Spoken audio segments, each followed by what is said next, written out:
Hello, welcome back to Latex Free Living. Today's video is going to be about information about how to keep your home safe. I know I posted a post about video ideas on our latex support group and on Facebook, and I got some of these ideas. So I'll be making some of the videos addressing those comments and concerns and kind of what you guys want to see.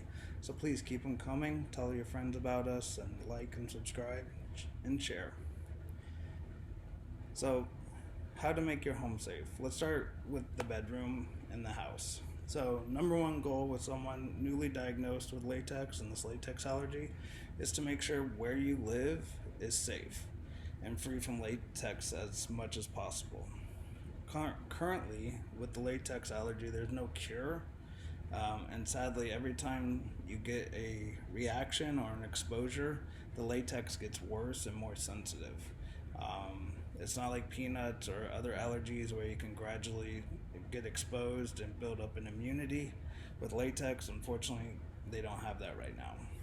So each time you get exposed, it gets a little worse and a little worse, and you get more sensitive up to the point where it could be airborne. So that's why it's important to make sure where you live and where you spend the most time is as latex free and as latex safe as possible.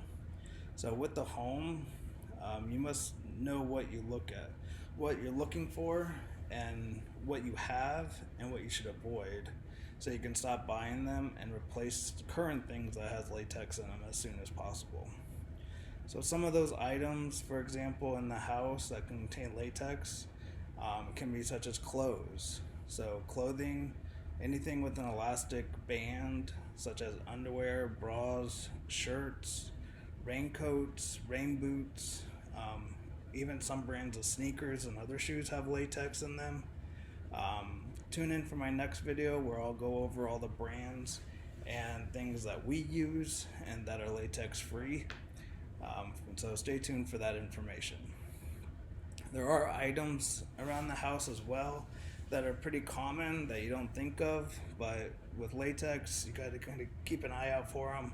So, such as like rubber bands, even some carpeting, the backing of the carpets can have latex in it. Toys,